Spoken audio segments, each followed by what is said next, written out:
con el artículo 130. Yo sé que ya ahorita lo hemos analizado, pero existe otro principio que es el laicismo, donde es un apagón total o un cierre total de la participación eclesiástica en algunas situaciones sociales, ¿sí? Por ejemplo, en nuestro país, si bien los ministros de culto están impedidos por este 130, como ahorita mi compañero nos exponía, ¿cuántas instituciones no han crecido por el Evangelio?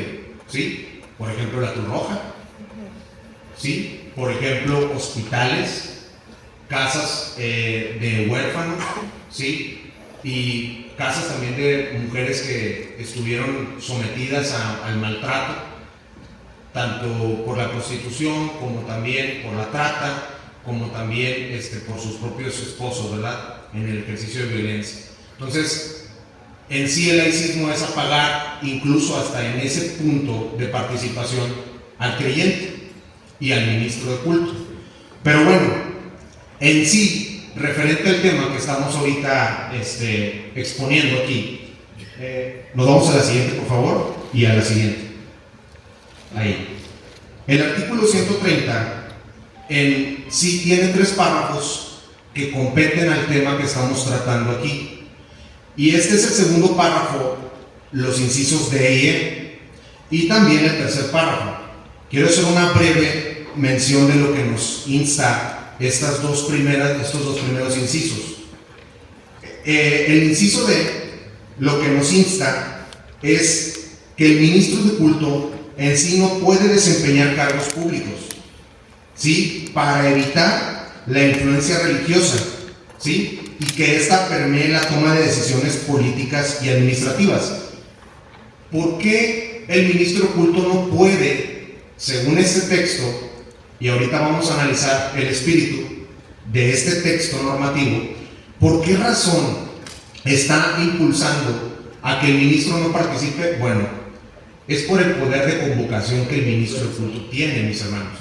El poder de convocación que nosotros, quienes estamos en el ejercicio de la predicación, tiene un poder influyente que toca las almas de las personas. Ahora, sabemos, porque estamos en un congreso de ministros principalmente y creyentes, que el que toca esos corazones es la palabra de Dios, la cual llega y duele en algunas veces y en otras veces consuela hasta lo más profundo, ¿sí? Entonces, esa influencia para aquellos pastores, porque hay que reconocerle pastores muy encumbrados, que tienen en sus iglesias no solamente 100 congregantes, tienen 10,000, las famosas megaiglesias.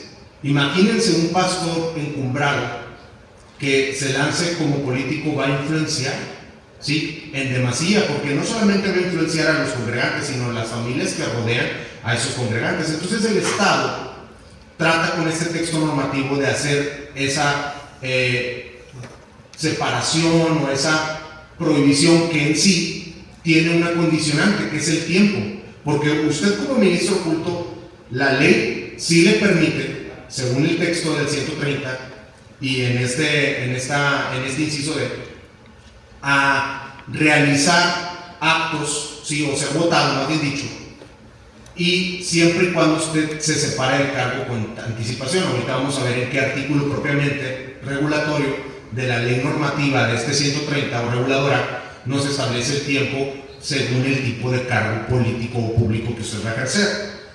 Y el inciso E nos está instando a establecer que el ministro no puede usar su poder de convocación o su influencia en sus congresos, con sus congregantes o prosélitos.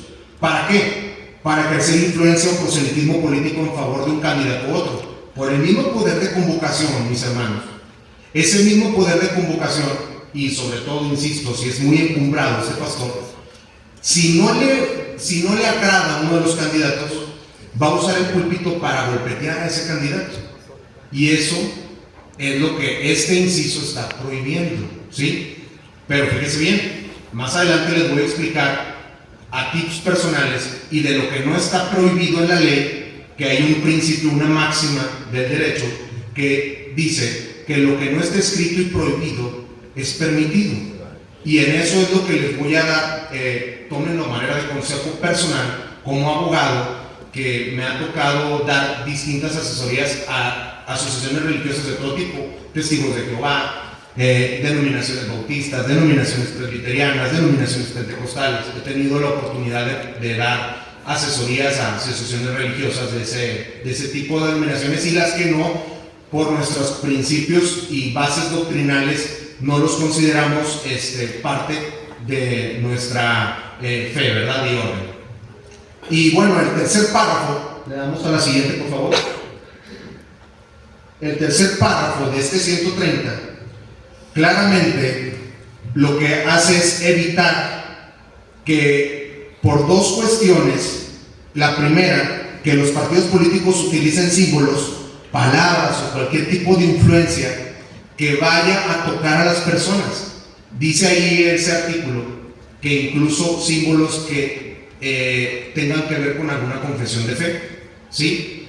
Ya es un símbolo que identifica y puede decir el político, miren, soy apostólico, ¿sí? Este es mi símbolo. Entonces ya está generando influencia en que los hermanos apostólicos y todas las congregaciones apostólicas, el apostólico es el mejor, ¿verdad? Digo, es válido, cada denominación en sí misma va a sentir esa fe de que están en totalmente la verdad, ¿verdad? Entonces, a la luz de eso, es que se prohíbe por parte de este tercer párrafo esa situación. Esto es lo que nos dice la ley.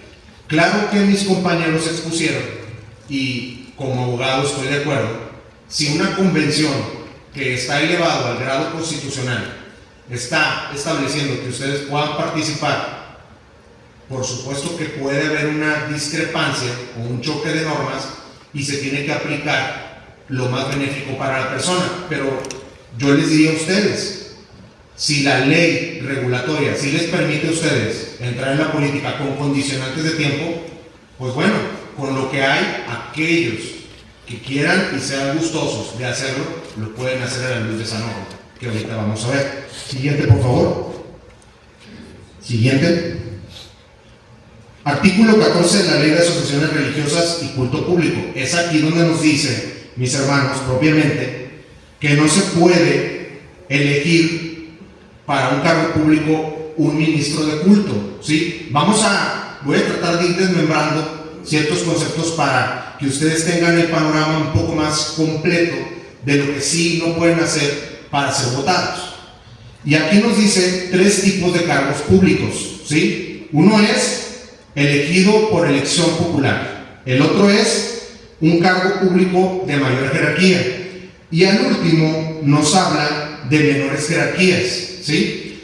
Yo sé que ustedes como ministros entienden esto porque saben de hermenéutica del texto, ¿sí? Y eso es algo que todo ministro creyente sabe a la perfección, mis hermanos. Entonces, yo estoy seguro que muchos de aquí están entendiendo esta parte, ¿verdad? Entonces, a la luz interpretativa de este artículo, nos está diciendo que hay 3 tipos de cargos que el ministro de culto no puede hacer. Uno es de elección popular, que antes solamente entraban diputados, senadores, presidente de la República, y ahora con la reforma judicial, jueces y magistrados, ¿sí? Entonces, los jueces y magistrados ya entran en ese primer segmento. El segundo segmento es de mayor jerarquía, pero que no son votados. ¿Quiénes son estos? Secretarios, directores, procuradores, etc.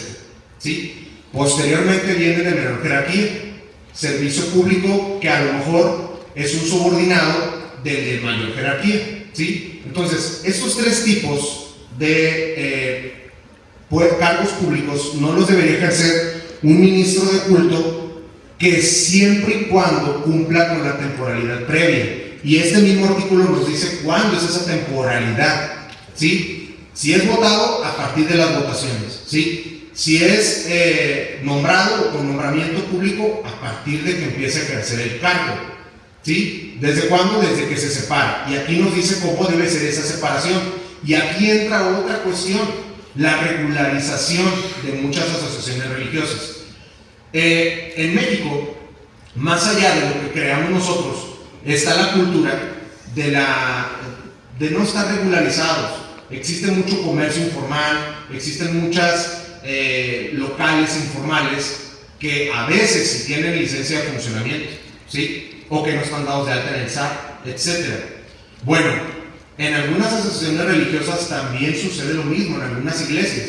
Y esto es una cuestión cultural que yo creo que, atendiendo las palabras de Jesús, al César lo que es del César, deberíamos de buscar la manera de regularizarnos en la medida de lo posible, ¿sí? Bueno, quitando ese paréntesis, tenemos que no se puede involucrar en esas actividades políticas siempre y cuando cumpla con la temporalidad. El primer tipo de cargo, que es por votación, son 5 años, el segundo 3, ¿sí? Y el tercer cargo público serían 6 meses. Entonces, hay una oportunidad de que ustedes puedan, si así lo deciden, ahí está la norma, ¿sí? O también pueden ir a un medio de defensa, a la luz de lo que nos expusieron los compañeros del Poder Judicial, para solicitar un control constitucional, mejor conocido como el amparo, ¿sí? Claro, ya en materia electoral yo no soy experto, pero creo que pudiera ser una salida, salvo lo que ellos consideren que es o no es, ¿sí? Como expertos en eso. Y bueno, siguiente, por favor. La pregunta es, a la luz de la ley, jurídicamente, ¿qué es un ministro de culto? Porque bueno, yo sé que el ministro de culto es el que lo ordenaron, el que lo llamó el Señor y le dijo, tira tus redes y sígueme. Pero a la luz de la ley, en nuestro sistema jurídico, ¿qué es un ministro de culto? Bueno, el artículo 14 de esta misma ley reguladora, me parece 12, perdón, nos dice, ahí hubo un error: a efecto de esta ley se consideran ministros de culto a todas las personas adultas que sean designadas con ese carácter por las asociaciones religiosas a las que pertenecen. Es decir, una primera hipótesis para colocarnos como ministros de cultos a la luz de la ley sería que la misma asociación así nos reconozca jurídicamente, si está regularizada. Las asociaciones religiosas están obligadas a informar a la Secretaría de Gobernación sobre su decisión, y noten esto: si las asociaciones religiosas no realizan esta notificación, o en el caso de iglesias o agrupaciones religiosas, se considerará como ministro, esto va para los que no están regularizados, de culto a aquellos que desempeñen funciones de dirección, representación u organización como su actividad principal. Aquí podemos separar copastores, aquí podemos separar alabanza, aquí podemos separar maestros de niños, etcétera, etcétera, etcétera, y dejar al obispo principal o el pastor principal. Ese es el que está prohibido y que tiene esta permisibilidad con temporalidad previo a ser votado y ocupar el cargo, ¿sí? Y bueno, siguiente, por favor. ¿Cuáles son las prohibiciones del ministro en la política?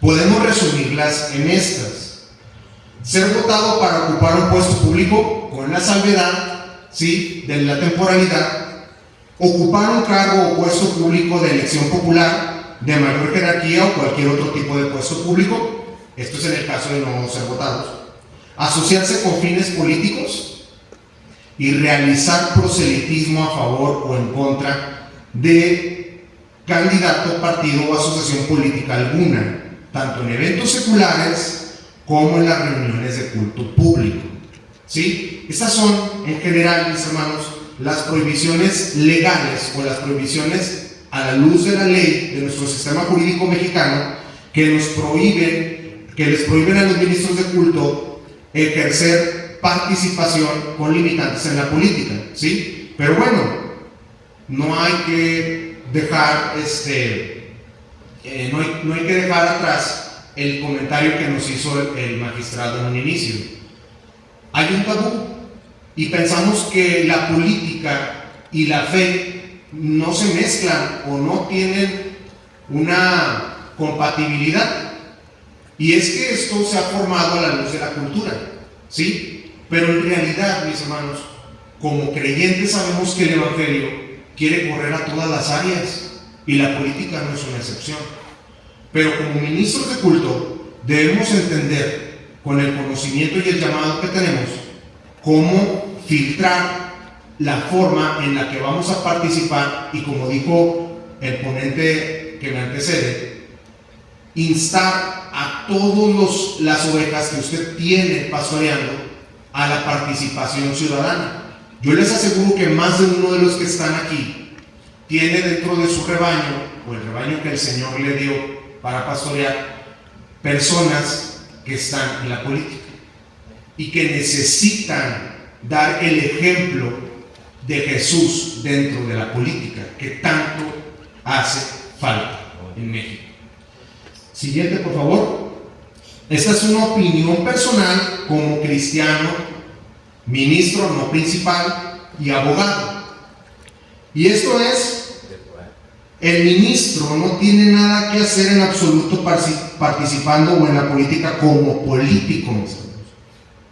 No puede, desde mi perspectiva bíblica y cristocéntrica, no puede desechar el privilegio de ser un pastor de Cristo por ser un político, sin menospreciar, ¿verdad? Es bíblico. Así es. Ahora, quiero tocar estos puntos, porque su trabajo es discipular a las almas del Señor, edificar a la iglesia y cuidar la vida espiritual de las ovejas de Dios. Y ahí están las citas bíblicas. Segundo punto por el cual, insisto, es personal y con mucho respeto y amor se los digo. Porque la política no restaura las almas de Dios, pero ayuda al bienestar de las naciones. La política es un área que Dios quiere restaurar con el mensaje de su evangelio, pero hay personas con un llamado específico para eso, mis hermanos. Ustedes van a tener ovejas que se van a desempeñar muy bien en la política, que van a saber de la ley, que van a ser jueces, magistrados, ministros. ¡Qué excelencia! ¿Sí? ¡Qué hermoso que uno de ellos represente el carácter de Jesús y que él pueda decir: pastor, necesito un consejo? Ahorita el magistrado nos comentó que alguien le habló y le dio un consejo ante una decisión difícil. Ustedes van a estar ahí detrás. Si se fijan que directamente no está en la política, pero indirectamente usted está influenciando demasiado en la política. Si la ley lo prohíbe y la Biblia no nos insta a participar como políticos, entonces obedezcamos al Señor, mis hermanos, obedeciendo su autoridad y las leyes que violentan su palabra. Ahora, Romanos 13, del 1 al 7, nos lo dice claramente, ¿verdad? Que oremos por nuestros gobernantes, porque ellos son los que van a tomar la decisión de reprender al malvado, ¿sí? Y de no reprender al bueno o al que no se porta mal. Entonces, si nosotros no... Y dice que darán cuenta, Es correcto. Ustedes lo saben. Darán todo cristiano, de hecho todo ser humano va a dar cuentas delante de Dios, ¿verdad? Pues es otro tema que incluso irrumpe en doctrinas y bueno, lo voy a omitir. Siguiente, por favor. Entonces, el ministro y el cristiano nada tienen que ver con la política. Esta es un interrogante que yo mismo me hice. Nada tienen que ver. Bueno, vamos a ver algunos pensamientos que tienen que ver con algunos pensadores políticos de la historia. Y uno de estos es Nicolás Maquiavelo, en su obra El Príncipe, una obra que yo leí cuando era muy joven, antes de iniciar la carrera de Derecho, y todavía en la carrera de Derecho la volví a leer. Principalmente lea la Biblia, eso no se lo tengo que decir, pero si pueden leerlo, leanlo, mis hermanos. Se van a dar cuenta cómo la política está como está, por esta clase de pensamientos. Pensamiento 1. Un hombre que quiere ser bueno entre tantos que no lo son, labrará su propia ruina. Siguiente pensamiento. La política no tiene relación con la moral. Siguiente diapositiva, por favor. Vamos a derribar esos argumentos. Jesús se dirigió a los principales políticos de su nación, que eran los fariseos. ¿Y qué les dijo, verdad? Se comen el mosquito y cuelan el mosquito y se comen el camello, ¿verdad? Y muchas cosas más. Él no tuvo ninguna omisión para decirle sus verdades a los fariseos y para hablar la palabra de Dios delante de ellos. Ahora, sabemos que esto le costó al Señor pedradas, insultos, pero posicionando la verdad siguió adelante. Habló con el gobernador que lo terminó juzgando en ese momento, Poncio Pilatos, ¿sí? Y también convirtió a un publicano a Cristo, a él, Zaqueo. ¿Y qué dijo Zaqueo? Voy a compensar lo que robé 4 veces, ¿sí? A todo aquel que le robé. El apóstol Pablo, no se diga, mis hermanos, ese hombre entendía que el evangelio tenía que correr en las áreas de la ciencia, la filosofía, la política, la educación. Y no fue este mismo hombre quien fue hacia un tribunal llamado Areópago de Grecia, que al final de su discurso 2 de los principales se convirtieron al Señor. Y este mismo hombre que sufrió las penalidades de Cristo, los oprobios de Cristo, fue el mismo hombre que le predicó a un rey, el rey de Judea, y que le dijo: casi me conviertes, casi por poco me convierto. Y hubo otro pasaje en el que le dijeron los principales: nos has dejado maravillados, la doctrina de Dios, y fue un procónsul. Es maravilloso que un hombre de Dios, versado en política, en ciencia y en la palabra, tuvo un impacto en los principales.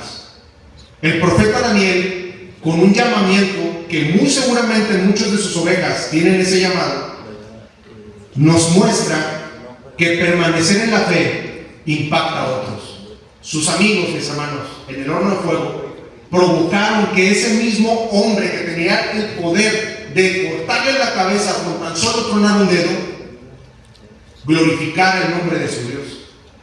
Entonces, la política tendrá o no tendrá entrada en el evangelio. No, al revés, el evangelio puede entrar en todos lados. José el soñador, pues ya, esa historia ustedes se lo saben, el segundo de Egipto, ¿sí? ¿Y cómo fue que todos y cada uno de estos llegaron a la posición en la que llegaron? Por el carácter de Cristo en sus vidas. Porque las palabras que ellos dijeron no eran vacías, vivían lo que predicaban. Siguiente diapositiva, por favor.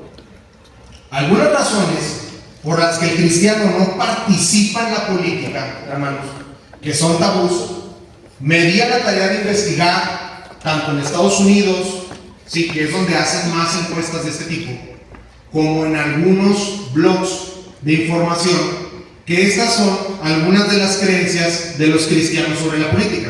Fíjense bien. Cree que la política y la fe son cuestiones totalmente contrarias. Creo yo que ante la Biblia estamos viendo que no. Piensan que el ser político es sinónimo de corrupto. Yo les pregunto a ustedes, ¿todos los políticos son corruptos? No. Por supuesto que no. Si hacemos eso, estaríamos haciendo un argumento de falacia de generalización apresurada. Es como decir, todos los pastores son rateros, ¿verdad que no? Todos los ministros de acá son delincuentes, no. No se puede. No se puede hacer un argumento generalizado tan apresurado por unos cuantos números. Por ejemplo, el discurso para la reforma judicial fue: todos los jueces y magistrados son corruptos. Eso no es cierto. Un abogado litigante que tiene años litigando en materia de amparo, mercantil federal, derecho administrativo, derecho laboral, patronal, les puede afirmar, mis hermanos, que es la institución judicial más confiable que hay en México. Los números lo dicen, los hechos lo avalan, y las personas que están ahí sí entran en filtros muy precisos. Ahora, por supuesto que tienen muchísimas fallas porque son seres humanos, y eso los creyentes lo entendemos bien. No se encuentran documentados de las situaciones de la política a nivel local y nacional. No les interesa quiénes son nuestros gobernantes porque se ve la política como un área innecesaria para el evangelio. Y bueno, siguiente por favor. Siguiente. ¿Qué podemos hacer como ministros en la política, mis hermanos? Que sí les permite la ley o que no se las prohíbe, como se los decía en un inicio. Enseñar a las ovejas de Dios, ¿sí?, sobre los pensamientos y corrientes políticas de la actualidad y derribarlas con la palabra de Dios. Eso sí lo puede hacer usted. Eso sí puede hacer en el púlpito, sin decir nombres, sin atacar posturas o partidos o asociaciones. Usted puede decir: este pensamiento se cae. Este pensamiento se cae. No nos vayamos lejos. El famoso progresismo, mis hermanos. Sí, con la famosa frase de Barbie: sé lo que quiera hacer. Científicamente, sin ser cristianos, podemos entender que eso no es cierto. Por mucho que yo me opere, sigo siendo un ser biológico como hombre. ¿Sí? Y muchos más pensamientos que algunas asociaciones políticas, partidos políticos y políticos lo creen, lo instan y lo propagan. Y es ahí donde ustedes pueden ayudar a sus ovejas a través de la enseñanza bíblica, ¿sí?, tomando a colación los pensamientos humanos. Y de hecho el apóstol Pablo eso dijo: derribando toda fortaleza que se levanta contra el conocimiento de Dios. ¿Qué otra cosa puede hacer? Puede discipular a los creyentes que tienen un llamado a servir al Señor a la política. Vuelvo a lo mismo.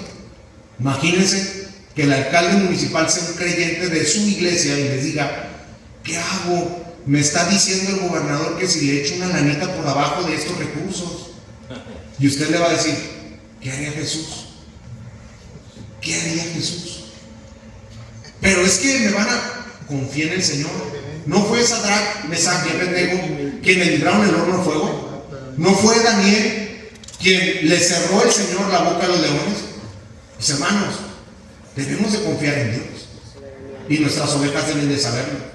Y ese es el motivo por el cual deben permanecer en sus principios, ser personas de moral, no moral propia, una moral más sublime y alta y perfecta que es la de Dios. Enseñarles a las ovejas de Dios que el derecho de votar es una buena dádiva, mis hermanos. Eso es algo que a veces no entendemos. Y los creyentes, ante estas ideas de que todos los políticos son corruptos, de que de nada sirve, todos son iguales, no ejercen su derecho al voto. Y a veces hasta como ministros, con mucho respeto lo digo: no, ¿para qué vas a votar? Ven temprano al culto, ven aquí, el Señor te espera. Allá los políticos que resuelvan sus problemas. Y pues no, ¿verdad? Entonces, ¿qué dice la Biblia? Que un pueblo se perdió por falta de conocimiento. ¿Qué podemos hacer?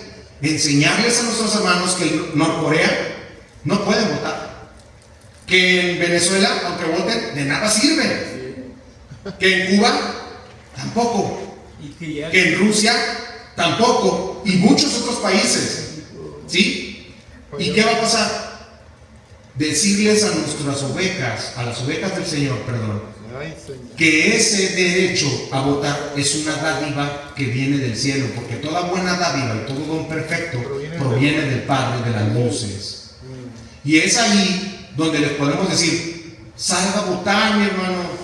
Miren, yo una vez escuché una serie de un pastor que predicó sobre el cristiano y la política antes de las elecciones federales, y vieran que me sentí con una muy buena conciencia cuando fui a votar, y una convicción que ahorita les voy a compartir, y con eso voy a cerrar: cómo podemos instar a las ovejas por quién votar. Entonces, concientizarnos ahí, mostrarles a las ovejas los principios por los cuales algunos políticos pueden coincidir con los principios bíblicos. Sí, oye, esto sí está bien, la familia, etcétera. Ahorita vamos a ver qué principios. Sugerir a las ovejas las características de las personas por quienes van a votar. Hermanos, sabemos perfectamente que cualquier político puede engañar a cualquier persona, pero a Dios no. Y dice la Biblia: por sus frutos los conoceréis. Y el mismo Señor Jesús dijo: hagan lo que dicen estos, los fariseos, los políticos de ese entonces, ¿sí? No, Pero no hagan sus acciones.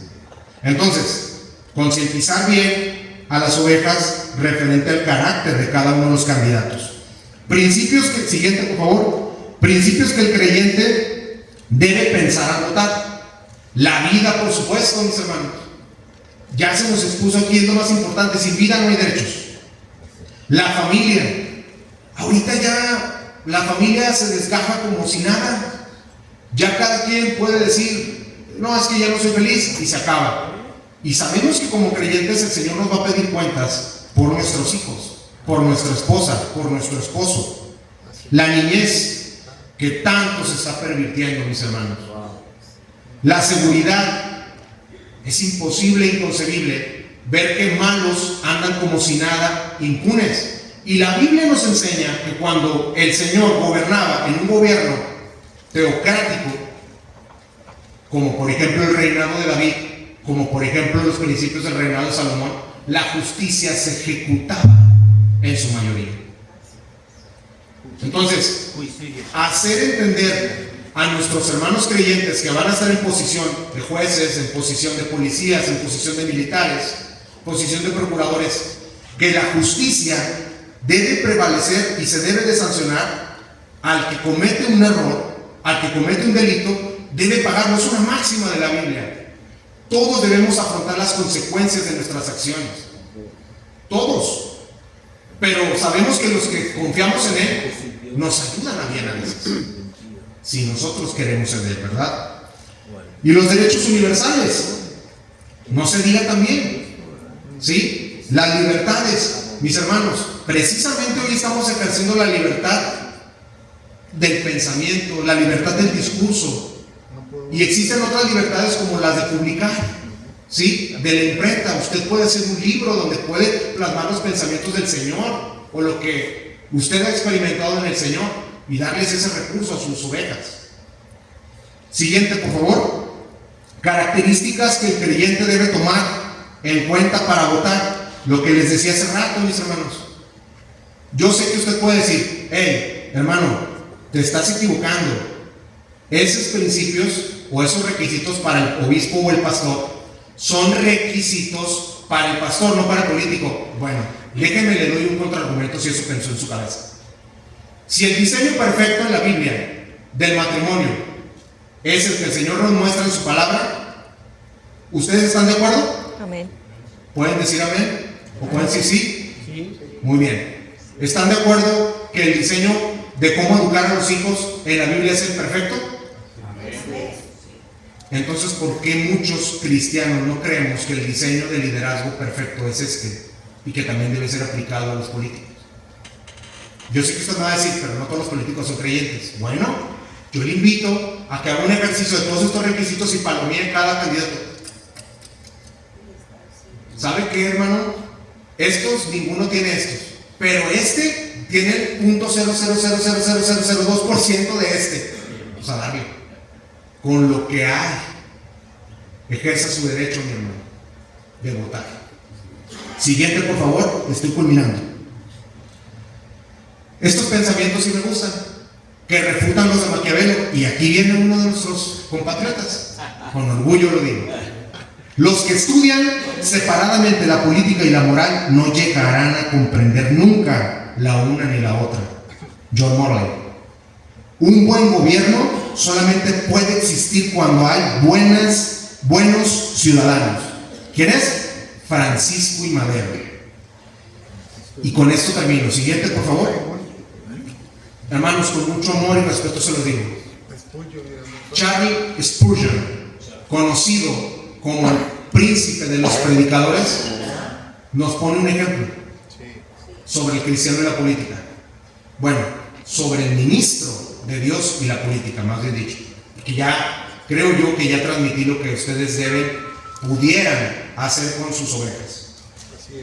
Esto pasó. La reina Victoria de Inglaterra le dijo a Charles Spurgeon: deje su pastorado y venga a ejercer un cargo como mi mano derecha en mi república.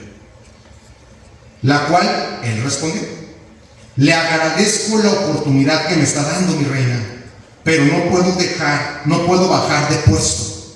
Imagínese decirle usted eso a la presidenta cuando que le digo a usted, quiero que seas el secretario de Gobernación, ya no me gustó cómo es esto, ya no me gustó cómo es el de Relaciones Exteriores, etc. Y usted le pueda contestar con convicción esto. La reina le contesta, ¿está usted loco? ¿Va a comparar usted un pastorado con ser canciller en mi república? Charles Spurgeon contestó, tiene razón, mi reina. Estaría loco si lo comparo, porque el cargo que usted me está ofreciendo es de este mundo y tiene fin, pero el llamado que recibí de Dios viene del cielo, tiene galardones y son eternos.